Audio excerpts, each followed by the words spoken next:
Shalom, selamat pagi Bapak Ibu Saudara yang dikasihi Tuhan. Kita sungguh bersyukur pagi hari yang indah ini atas anugerah, atas kasih karunia yang Allah berikan buat kita. Mari sebelum kita memulai membaca dan merenungkan firman Tuhan, mari kita berdoa. Terima kasih Bapak Surgawi buat hari yang baru. Kami sungguh bersyukur atas kesempatan hidup yang Kau berikan buat kami. Kami mau belajar akan firman Tuhan, mengerti isi hati Tuhan melalui firman Allah yang tertulis ini. Terpujilah nama-Mu Bapa, pimpin kami ya Roh Kudus untuk mengerti kehendak-Mu dalam hidup kami. Kami percaya melalui pembacaan firman Tuhan ini, manusia rohani kami, kehidupan kesehatan kami dibaharui, dipulihkan, yang sakit disembuhkan, yang lemah dikuatkan, yang kekurangan diberkati, yang tidak ada damai diberi damai oleh Allah. Di dalam nama Tuhan Yesus Kristus kami mohonkan doa ini. Haleluya. Amin. Nah, Bapak Ibu Saudara yang dikasihi Tuhan, mari kita membaca di dalam Kejadian pasal 25 ayatnya yang ke-7 dengan topik Abraham meninggal dan dikuburkan. Abraham mencapai umur 175 tahun, lalu ia meninggal. Ia mati pada waktu telah putih rambutnya, tua dan suntuk umur. Maka ia dikumpulkan kepada kaum leluhurnya, dan anak-anaknya Ishak dan Ismail menguburkan dia dalam gua Makpela di padang Efron bin Sohar orang Het itu, padang yang letaknya di sebelah timur Mamre, yang telah dibeli Abraham dari Bani Het. Di sanalah terkubur Abraham dan Sarah istrinya.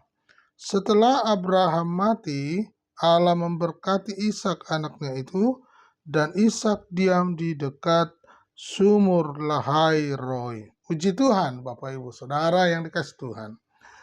Topik pagi hari ini berbicara tentang Abraham meninggal dan dikuburkan.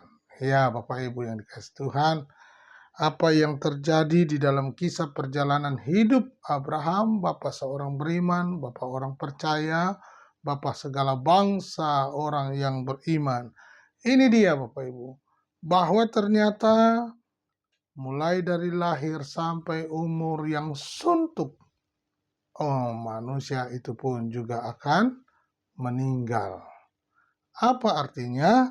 Kita tidak boleh menyombongkan diri kita, tidak boleh menganggap kita lebih daripada yang lain. Wah, begitu. Sekalipun Tuhan mengizinkan dan memberkati kehidupan kita. Karena banyak orang kalau sudah lebih dari yang lain, wah luar biasa Bapak Ibu, gayanya luar biasa. Seperti yang di luar sana. Nah, pagi hari ini kita fokus kepada Abraham meninggal dan dikuburkan. Bagaimana Abraham meninggal, dan dikatakan oleh Alkitab, ia mencapai umur 175 tahun. Ia mencapai umur 175 tahun. Lalu ia meninggal. Ia mati pada waktu telah putih rambutnya. Perhatikan.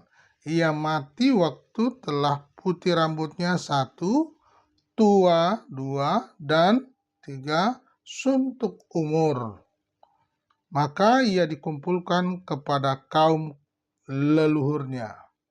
Nah, apa yang terjadi setelah ataupun sebelum ia meninggal?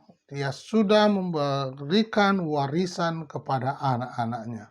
Baik anak yang daripada Ishak, daripada Sarai, maupun juga warisan dari Hagar, yaitu kepada Ismail. Nah, apa dampaknya ketika dia berbagi warisan kepada anak-anak dan keturunannya? Tujuannya supaya belajar tujuannya supaya Abraham membagi dengan adil karena itu adalah keturunannya. Apa yang kita pelajari daripada membagi warisan? Diberkati dengan kemakmuran, kekayaan. Dia pun juga berbagi kepada anak-anaknya. Nah, ternyata di dalam berbagi itu, ini ada kerukunan, ada keadilan, ada kebersamaan, harmonis kepada anak-anaknya. Nah, perhatikan Bapak Ibu, ayat 9 berkata, dan anak-anaknya Ishak dan Ismail menguburkan dia dalam gua Makpela di padang Efron bin Sohar, orang Het itu, padang yang letaknya di sebelah timur Mamre. Ishak dan Ismail. Ismail ini sudah jauh sebelumnya, anak waktu masih kecil dia sudah disuruh pergi. Tetapi kalau dalam hal hubungan anak dengan orang tua, mendengar kabar bahwa orang tuanya meninggal, dia pun datang Bapak Ibu. Dan dikatakan ayat 9, Ishak dan Ismail menguburkan dia di Gua Makpela, tempatnya Sarah yang pertama itu, yang di pasal sebelumnya kita bahas. Jadi Sarah meninggal dan dikuburkan di Gua Makpela. Lalu kemudian Abraham meninggal, dikuburkan juga di situ. Lalu anak-anak yang berikutnya nanti kita akan bahas ke depan juga akan dikuburkan. Bagaimana Ishak, ya, juga Yakub juga dikuburkan di sana. Nah, kita mempelajari ini, belajar bahwa kerukunan di dalam keluarga itu sangat penting. Pembagian warisan kalau diberkati kekayaan juga penting. Umur damai sejahtera juga di dalam Tuhan itu perlu dibina dan dipelihara. Oleh karena itu, mari setiap kita Bapak Ibu juga adil di dalam keluarga ketika kita hidup di dalam Tuhan.